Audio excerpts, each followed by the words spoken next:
Online Sanskrit शिक्षण में आपका स्वागत है। मैं डॉक्टर चंद्रमोहन शर्मा, प्रवक्ता संस्कृत, जवाहरलाल नेहरू स्मृति इंटर कॉलेज, रवापुरी सर्किल। प्यारे बच्चों, आज हम कक्षा 12 संस्कृत रघुवंश महाकाव्यम द्वितीय सर्ग के 56 से 58 तक के श्लोकों का अध्ययन करेंगे। आज के इस व्याख्यान के शिक्षण बिंदु हैं पूर्व ज्ञान, हिंदी एवं संस्कृत भाषा में संदर्भ, श्लोकों का सस्वर वाचन, श्लोकों का अन्वय करेंगे। इसके पश्चात शब्दार्थ, हिंदी एवं संस्कृत में व्याख्या, काव्य सौंदर्य, फिर लघुत्तरीय प्रश्नों पर चर्चा करेंगे और फिर अंत में अभ्यास कार्य आपके लिए दिया जाएगा। प्यारे बच्चों, इससे पूर्व के श्लोकों में आपने पढ़ा कि राजा दिलीप सिंह से कहते हैं कि जो प्राणियों को नष्ट होने से बचाता है वह क्षत्रिय है। इसलिए क्षत्रिय होने के नाते मैं इस गाय की रक्षा करूंगा और ये मेरा परम कर्तव्य है। मैं अपना शरीर लेकर के इसके प्राणों की रक्षा करूंगा, क्योंकि ये जो गाय है कोई साधारण गाय नहीं है। यह कामधेनु से किसी प्रकार से कम नहीं है। इस पर तुम्हारे द्वारा जो आक्रमण किया गया है, आप ये समझते हैं कि ये मेरे प्रताप से हुआ है, इसमें आपका कुछ भी नहीं है। ये तो केवल महादेव के प्रभाव से, भगवान शिव शंकर के प्रताप से ही तुम इस पर आक्रमण कर सके हो। इसलिए ये उचित है मैं इसके बदले अपना शरीर अर्पण करूं और इस गाय को बचाऊं, क्योंकि इससे आपके दो फायदे होंगे। एक तो आपकी पारणा नष्ट नहीं होगी, दूसरे महर्षि वशिष्ठ कि जो दैनिक कार्यों का जो साधन है ये नंदिनी गाय, इसकी भी रक्षा हो जाएगी। यहां तक आपने पढ़ा। अब इसके बाद आज हम ये अध्ययन करेंगे। इस श्लोक पढ़ने से पहले उसका संदर्भ यहां पर बताना चाहूंगा। पहले की तरह कि प्रस्तुत श्लोक कवि कुल गुरु महाकवि कालिदास द्वारा विरचित रघुवंश महाकाव्यम के द्वितीय सर्ग से उद्धृत है। और जब संस्कृत व्याख्या करने के लिए आएगा तो तब संदर्भ क्या लिखेंगे, इसी को संस्कृत में बात करके प्रस्तुतः श्लोकः कविकुल गुरु महाकवि कालिदास विरचित रघुवंश महाकाव्यस्य द्वितीय सर्गात् अवतरितः या उद्धरितः अस्ति। तो जो आज श्लोक पढ़ना है, जो प्रथम श्लोक, उसमें क्या कहा गया है कि अपने कथन के समर्थन में राजा दिलीप सिंह को ही प्रमाण रूप में प्रस्तुत करते हुए सिंह से कहता है। क्या कहता है अब इस श्लोक में आप लोग पढ़ेंगे। पहले सस्वर वाचन ध्यान पूर्वक सुने। भवान पीतम परवान वैति महान हि यत्नास्तव देवदारो स्थातुं नियोक्तुर्नहि शक्यमग्रे विनाश्य रक्ष्यं स्वमक्षतेन। इस प्रकार से परमान भवान अभी इदम अभी हि देवदारौ तव महान यत्नः रक्ष्यं विनाश्य स्वयं अक्षते नियोक्तु अग्रे स्थातुं नहि शक्य। एक शब्द का अर्थ देखेंगे। परमान, परमान कहते हैं परतंत्र, पराधीन, भगवान मीन्स आप भी पराधीन हैं, सेवक हैं। आप भी से क्या तात्पर्य निकला? बोले मैं वशिष्ठ ऋषि का सेवक हूं। जैसे मैं वशिष्ठ ऋषि का सेवक हूं, उसी प्रकार आप कैसे? आप भगवान शिव शंकर के सेवक हैं, आप भी पराधीन हैं। इदम अवेति, यह अवेति मीन्स जानते, और आप ये अच्छी प्रकार से जानते हो, क्योंकि आप ये जानते हो कि मैं पराधीन हूं, आप भी पराधीन है। क्योंकि इसलिए तो देवदारो तब महान यत्न रक्षम, ये जो देवदार वृक्ष है, इसकी तुम्हारे महान प्रयत्न के द्वारा रक्षा की जाए। आप इसकी बड़ा प्रयत्न से रक्षा कर रहे हैं। और कैसे? जो रक्षी वस्तु है ना, ये विनाश्य स्वयं अक्षते। और आपको ये पता है कि नियोक्ता ने, मालिक ने, स्वामी ने जिस वस्तु की रक्षा के लिए सेवक को नियुक्त किया है, अगर वह उसको विनाश करके स्वयं अक्षते, बिना क्षत के, बिना किसी चोट के, बिना घायल हुए, क्योंकि जब प्रयत्न ही नहीं किया, बिना प्रयत्न किए शरीर स्वस्थ हो, वस्तु नष्ट हो जाए, हमने उसके लिए प्रयास न करें और हम स्वामी के आगे स्वस्थ होकर के खड़े हो जाएं, तो नियोक्तु अग्रे, ऐसा नहीं हो सकता। क्योंकि बिना स्वयं बिना कुछ उसको नष्ट करके स्वयं अक्षते, स्वयं कुशल होकर के रहते हुए नियोक्ता के सामने, स्वामी के सामने स्थातुम नहीं शक्यम, स्थातुम खड़े नहीं रह सकते, उसके आगे सामने हम खड़े नहीं रह सकते। यह अथवा तो भगवान अभी इदम अवेति देवदारो गौ साधिकत्वा, कि आप भी परतंत्र हैं जैसे मैं परतंत्र हूँ, और आप ये इस प्रकार अच्छी तरह जानते हैं। क्योंकि इसलिए आप देवदारू जो वृक्ष है, देवदार का जो वृक्ष है, इसकी जो है तुम बड़े प्रयत्न से रक्षा करते हो, क्योंकि तुम्हारे स्वामी ने इसकी रक्षा के लिए तुम्हें नियुक्त किया है। और नष्ट की हुई वस्तु जिसका हमें नियुक्त किया गया रक्षा करने के लिए, अगर वह रक्ष्य वस्तु को विनाश करके, उसको नष्ट करके कोई भी सेवक स्वस्थ होकर के, स्वस्थ शरीर होकर के अपने स्वामी के आगे नहीं रुक सकता। अब इसको स्पष्ट व्याख्या के लिए इसको और व्याख्या में स्पष्ट करेंगे। राजा दिलीप सिंह को समझाते हुए कहते हैं कि हे सिंहराज, आप भी पराधीन हैं। अर्थात जिस प्रकार मैं अपने गुरु का सेवक हूं, उसी प्रकार आप भी भगवान शंकर के सेवक हैं। स्वामी और सेवक के संबंध को आप भली भांति जानते हैं, इसलिए आप देवदार वृक्ष की बड़े परिश्रम से रक्षा करते हैं। जिस वस्तु की रक्षा का भार सेवक पर रहता है, यदि उस वस्तु का नाश करके स्वयं सकुशल रह जाए, कि वस्तु तो नष्ट हो जाए और स्वयं को कुछ ना हो, तो वह स्वामी के सामने कैसे खड़ा रह सकता है? अर्थात नौकर तो स्वयं कुशल रहे और घायल भी ना हो, और रक्षा में सौंपी गई वस्तु को नष्ट होने दे, तो वह नौकर के स्वामी के सामने खड़ा होने की हिम्मत नहीं कर सकता। क्यों? क्योंकि चोट ने खाना इस बात को प्रकट करता है कि नौकर ने इस वस्तु को बचाने का प्रयत्न ही नहीं किया। तो ये इस प्रकार हम इसकी व्याख्या लिख सकते हैं। आगे संस्कृत व्याख्या क्या हुआ है?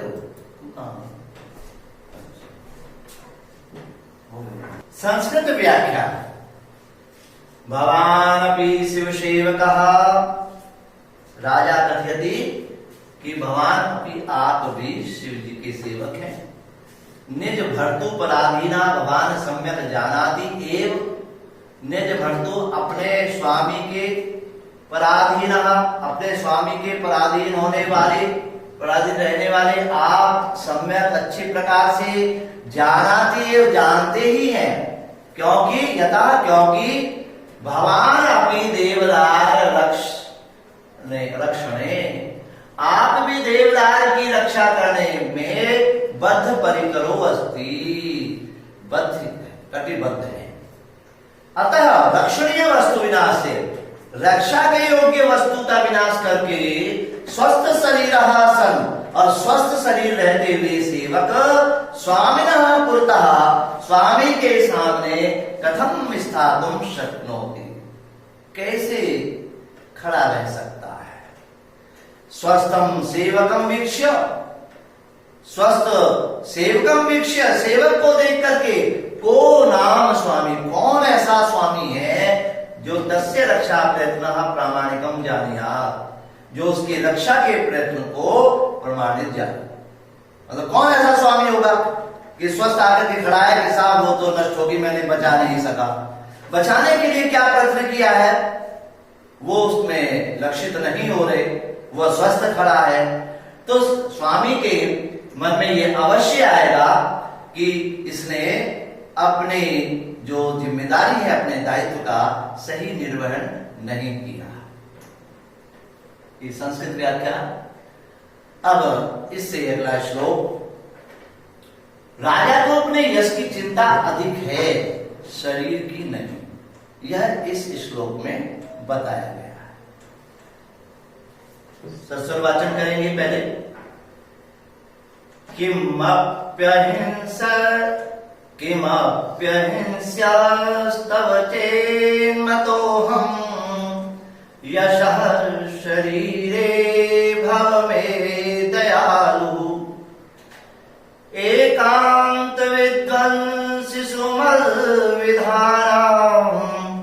पिण्डेष्वनास्था खलु भौतिकेषु पिण्डेष्वनास्था खलु भौतिकेषु। इसका अन्वय करते हैं।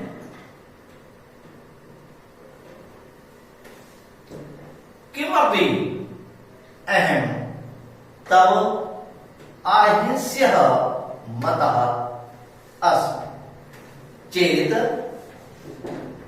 मैं यशा शरीरे दयालु भाव मद विधानाम एकांत विध्वंसिषु भौतिकेषु पिंडेषु अनास्था खलु भवति।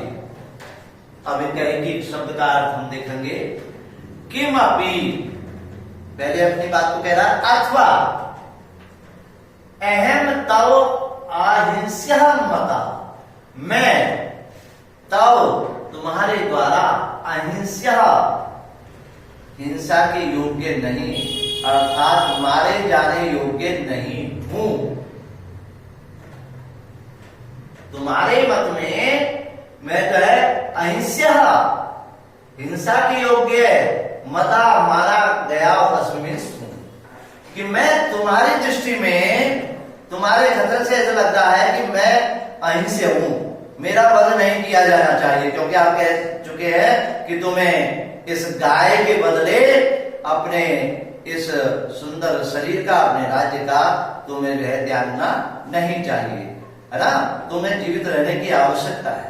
इसका मतलब मैं बद्ध नहीं हूं, मैं मारा नहीं जाना चाहिए। तो किमहमापि, कि यदि मैं तो तब तुम्हारी दृष्टि में अहिंस्य हूं, हिंसा के योग्य नहीं हूं, मेरा वध नहीं होना चाहिए, यदि तभी तो तुम मैं यशा शरीरे दयालु हो, मेरे यश रूपी शरीर पर दयालु बन जाओ, मेरे यश रूपी शरीर पर कृपा करो।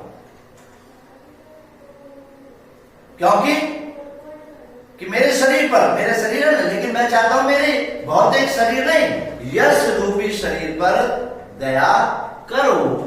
मद विधानाम एकांत विध्वंसिषु, क्योंकि मद विधानाम, मुझ जैसे लोगों के एकांत विध्वंसिषु भौतिकेषु पिंडेषु मद विधानाम, मेरे जैसे लोगों का एकांत विध्वंसेषु, कि अवश्य नष्ट हो जाने वाले, जो अवश्य नष्ट होना, एक दिन नष्ट हो, एकांत विध्वंसेषु, जो नष्ट होना ही है, ऐसे भौतिकेषु, ऐसा जो भौतिक शरीर है, जो हमारा ये भौतिक सांसारिक शरीर है, ये शरीर क्यों एक दिन नष्ट होने वाला, अवश्यंभावी है, ऐसे शरीर के में पिंडेषु अनास्था खलु भवति, इस भौतिक शरीर का जो पिंड है, शरीर भौतिक पिंड है हमारा, ये शरीर है, ये भौतिक तत्व क्या है, पंच तत्व, क्षितिज पावक गगन समीरा, पंच तत्व से बना शरीर, क्षितिज पावक गगन और समीर, इन पंच तत्वों से ये हमारे शरीर का निर्माण होता है। और ये निश्चित है कि जातस्य मृत्यु ध्रुवम, गीता में कहा गया कि जिसने जन्म लिया है उसकी मृत्यु निश्चित है। ये पंच तत्व से बना हुआ हमारा शरीर है, ये अवश्यंभावी नष्ट होने वाला है। तो ऐसे शरीर के प्रति मुझ जैसे लोगों की, मैं कैसा हूं, यशा शरीर, जो यश रूपी शरीर से प्यार करते हैं, इस भौतिक पिंड से नहीं, इस भौतिक पिंड के प्रति अनास्था, आस्था नहीं होती है।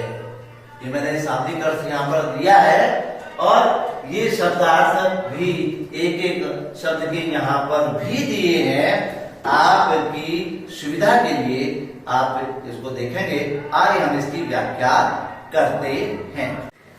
हिंदी व्याख्या, राजा दिलीप सिंह से कहते हैं कि हे मृगराज, यदि मैं तुम्हारी समझ में अवध्य हूं, अर्थात मारे जाने योग्य नहीं हूं, तो मेरे यश रूपी शरीर पर दया, मेरे यश रूपी शरीर पर दया। कहने का भाव यह है कि तुम मुझे खाकर मेरे यश रूपी शरीर की रक्षा करो। ये कब हो सकती है, मुझे खा लो, क्योंकि ये तो शरीर नष्ट होना ही है। क्योंकि मुझ जैसे यश की अभिलाषा करने वाले लोग इस नश्वर शरीर के प्रति प्रेम नहीं करते हैं, के प्रति यहां पर प्रेम नहीं करते हैं, क्योंकि पंच तत्वों से बना हुआ यह शरीर एक ना एक दिन नष्ट होना ही है। ये पंच तत्व जो है, शरीर जब एकत्रित होते हैं तो शरीर का निर्माण होता है, और जब शरीर नष्ट होता है तो ये सभी अपने अपने तत्वों में जाकर के मिल जाते हैं। जबकि यश रूपी शरीर को कभी भी बुढ़ापा और मृत्यु की प्राप्ति नहीं होती, वह हमेशा जीवित रहता है। अब इसकी संस्कृत व्याख्या कैसे करें? यदि भवान माम अवध्यम मन्यते, यदि आप मुझको अवध्य मानते हैं, तभी में तो मेरे यश रूपी शरीर पर दयालु भूतवा हो करके तदेव त्रायस, उसकी रक्षा करो। भौतिक शरीरम नश्वरम भवति, जो भौतिक शरीर है वो नश्वर होता है, क्योंकि अभी बताया कि जो पंच तत्व से बना हुआ होता है। किंतु यश शरीरम, जो यश रूपी शरीर चिरस्थायी भवति, वह बहुत समय तक रहता है। अतः मद विधा, इसलिए मेरे जैसे लोग यशोभिलाषी, कैसे मेरे जैसे, यश की अभिलाषा रखने वाले जना मनुष्य भौतिक शरीर अपेक्षा, भौतिक शरीर की अपेक्षा, पंच तत्व से निर्मित शरीर की अपेक्षा यश रूपी शरीर को ही चाहते हैं। क्योंकि कथन है कीर्ति यस्य सजीवते, आप लिख सकते हैं इसको, कि जिसकी कीर्ति होती है वास्तव में जीवन तो उसी का ही होता है। इस संस्कृत व्याख्या हुई। अब इससे आगे का श्लोक का अध्ययन करेंगे। इस श्लोक में राजा दिलीप सिंह से प्रार्थना करते हैं। क्या प्रार्थना करते हैं इस श्लोक में? सबसे पहले इसका वाचन करेंगे, ध्यानपूर्वक सुने। संबंधमाभाषण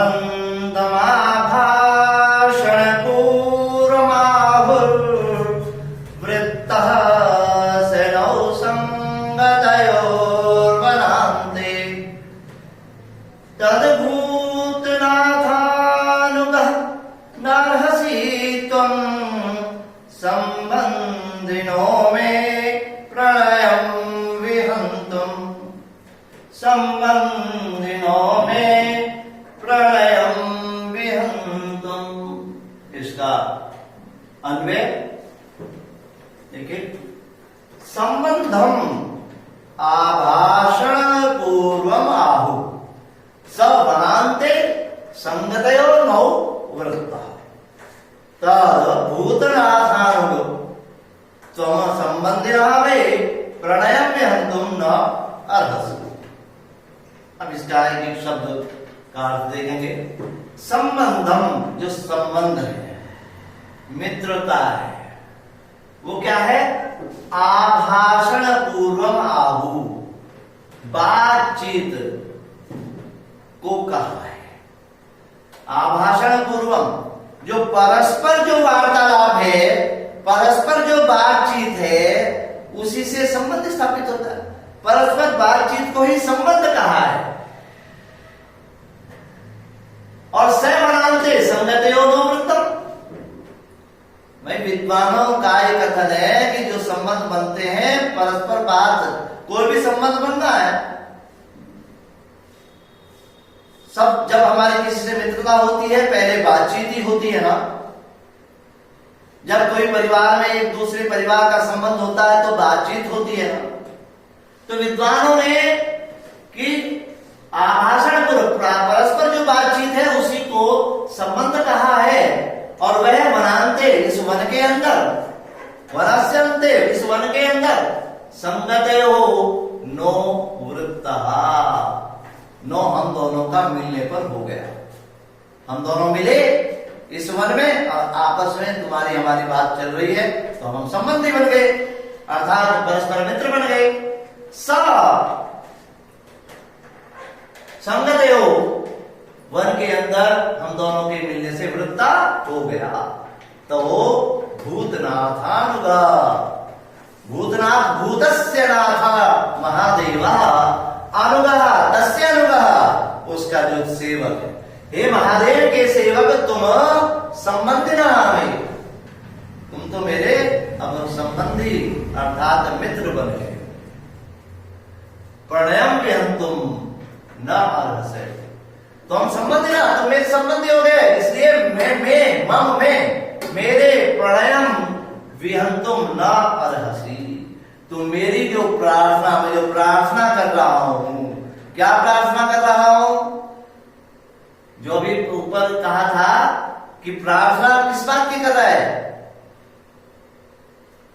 जो राजा प्रार्थना कि तुम इस गाय को छोड़ दो, मेरे यश रूपी शरीर पर कृपा करो।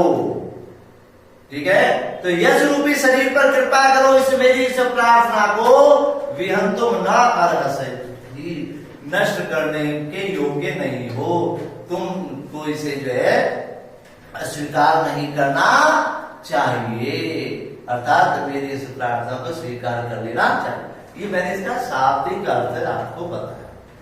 ये यहाँ पर शब्दार्थ पहले की भांति मैंने यहाँ पर दिए हैं, इसका को भी आप पुनः बार बार देखेंगे।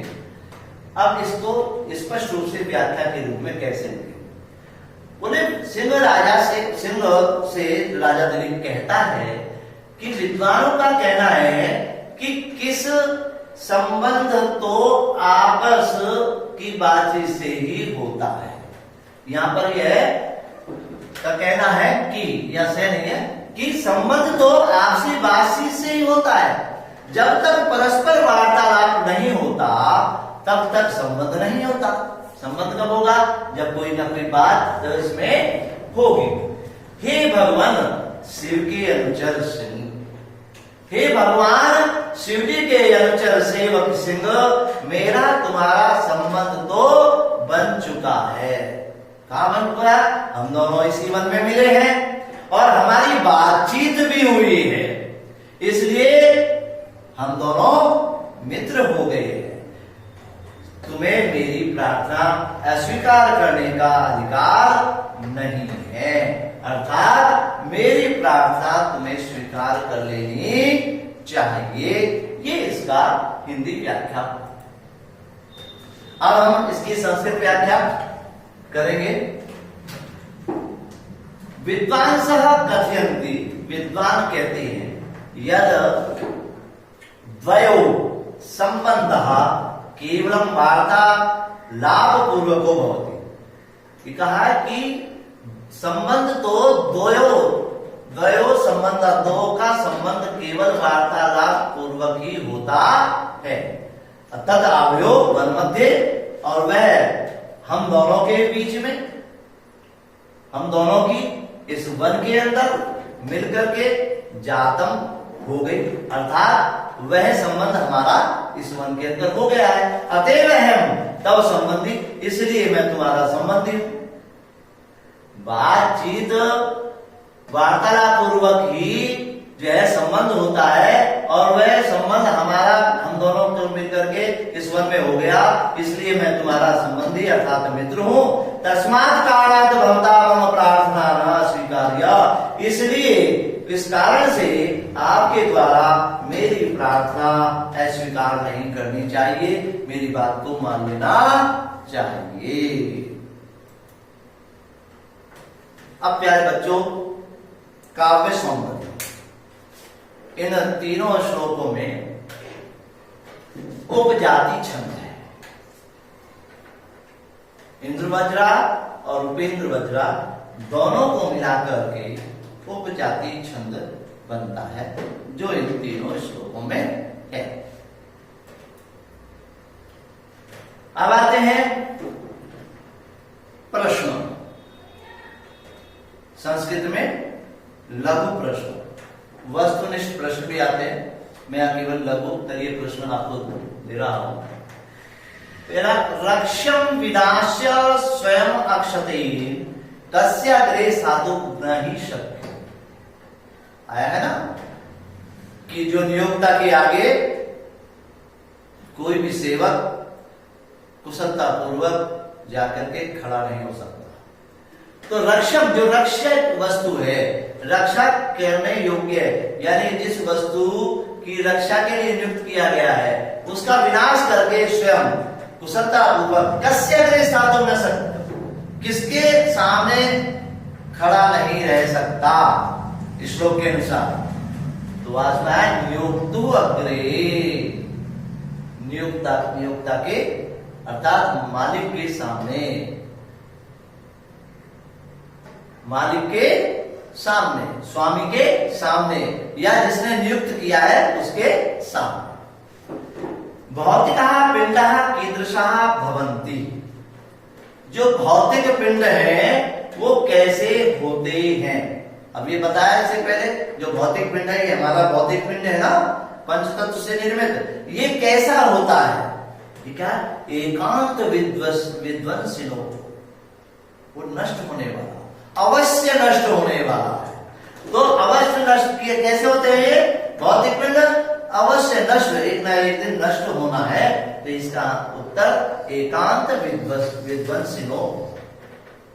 फिर आया है मल विधानाम एकांत विध्वंसिषु केषु पिंडेषु अनास्था खरु। अब इस प्रश्न को इस प्रकार से भी पूछा जा सकता है। कैसे कि मल विधानाम, मेरे जैसे, एकांत विध्वंसेषु, जो एकांत अर्थात अवश्य नष्ट होने वाले जो शरीर है उनके प्रति, केषु पिंडेषु,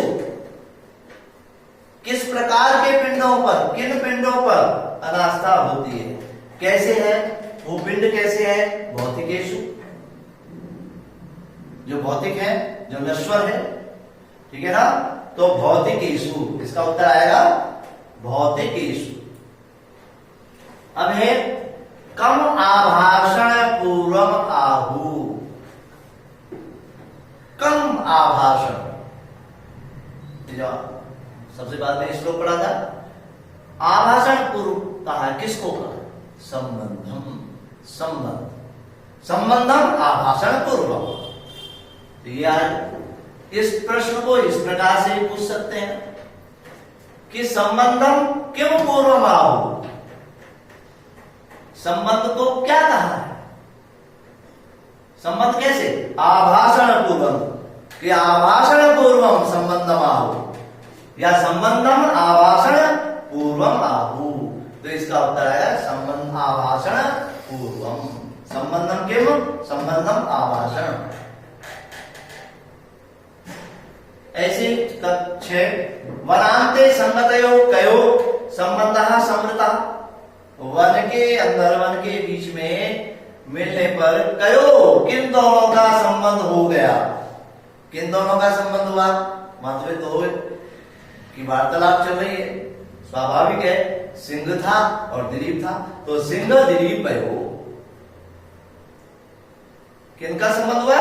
सिंह दिलीप भयो, सिंह और दिलीप का। अब आता है बच्चों आपके लिए अभ्यास कार्य। जो आपने यहां पढ़ा है, आपको क्या करना है? आपको पूर्व की तरह जो श्लोक आज पढ़ाए हैं, इन श्लोकों की संदर्भ और प्रसंग सहित हिंदी व्याख्या अपनी पुस्तिका में लिखनी है। दूसरा, संस्कृत की संदर्भ सहित व्याख्या आपको लिखना है। जो प्रश्नों पर हमने यहां पर चर्चा की है, इन प्रश्नों को भी अपनी पुस्तिका में लिखकर याद भी करना है। तो प्यारे बच्चों, इस कोरोना काल में आयोजित इस ऑनलाइन शिक्षण कार्य का घर पर रहकर ही इसका लाभ उठाइए। तो घर पर रहिए, स्वस्थ रहिए, स्वयं का और अपने बड़ों का भी ध्यान रखिए। आज के व्याख्यान में बस इतना ही। धन्यवाद।